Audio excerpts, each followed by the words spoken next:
Here I am Nisha and you are welcome in Nisha Speak English Fluently classes. So how are you? I hope you are well. So today I am going to teach you pronoun. Pronoun means sarvanam.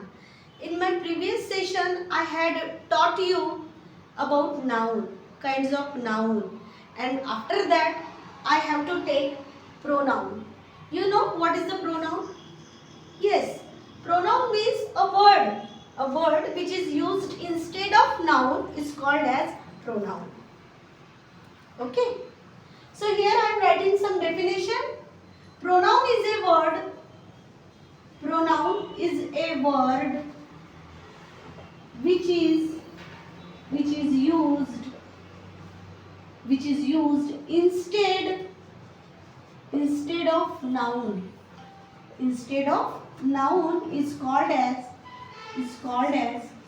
pronoun. काही लोकांनी मला म्हटलं आहे की madam तुम्ही तुमचा जो video आहे तो थोडा मराठीतही करा म्हणजे जेणेकरून आम्हाला समजलं पाहिजे. तर तुम्हाला मी मराठीत पण सांगेन. सर्वनाम म्हणजे हा असा पार्ट्स ऑफ स्पीच आहे की नावाच्या ऐवजी जो शब्द वापरतात त्याला सर्वनाम असे म्हणतात. तर सर्वनाम तुमचे किती आहेत? I, you, we, she, he, it and they. तर तिथे 8 प्रकार आहेत असे. 8 प्रकार आहेत सर्वनामाचे. I म्हणजे मी, you म्हणजे तू, दुसरा you म्हणजे तुम्ही आणि we म्हणजे आम्ही, she म्हणजे ती, he म्हणजे तो, इट म्हणजे ते. आता हा जो इट आहे तो वस्तू संदर्भात आहे. इट म्हणजे कशाला यूज करणार आपण? नॉन लिव्हिंग थिंगला राहणार.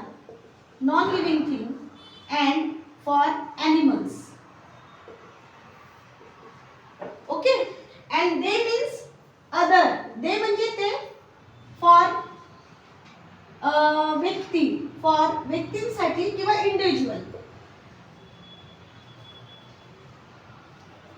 सो ते म्हणजे व्यक्तींसाठी.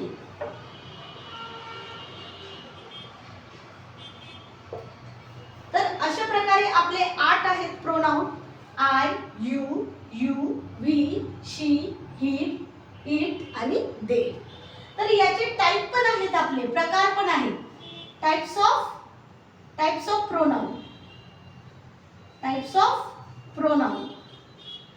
तर हे टाइप्स ऑफ प्रोनाउन कसे राहणार तुमचे? अकॉर्डिंग टू पर्सन, व्यक्तीनुसार. फर्स्ट पर्सन सिंग्युलर मध्ये. फर्स्ट पर्सन एकटा असेल तर तो आहे आय. पहिला व्यक्ती म्हणजे आय. आणि प्लुरल मध्ये पहिला व्यक्ती म्हणजे वी. म्हणजे हे फर्स्ट पर्सन आहेत, आय आणि वी. आता मी घेते सेकंड पर्सन आहे तुमचा यू म्हणजे तू.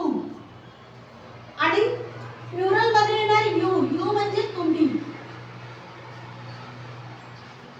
नंतर मी येणार थर्ड पर्सन वरती. थर्ड पर्सन आपले सिंग्युलर मध्ये येणार शी, ही, इट. आणि प्लुरल मध्ये येणार दे म्हणजे ते. तर अशा प्रकारे तुमचे प्रोनाउन सिंग्युलर आणि प्लुरल नुसार फर्स्ट पर्सन, सेकंड पर्सन आणि थर्ड पर्सन मध्ये डिवाइड होतात. तर मला असं वाटते तुम्हाला समजलं असेल प्रोनाउन बाबतीत किती प्रोनाउन आहेत, त्याची व्याख्या काय आहे आणि त्याचे सिंग्युलर आणि प्लुरल नुसार व्यक्ती कसे बदलतात. तर अशा प्रकारे तुमचा हा प्रोनाउनचा पार्ट आहे. ह्याच्या बाबतीत सविस्तर माहिती मी माझ्या दुसऱ्या सेशनमध्ये देणार आहे. Thank you for watching this video.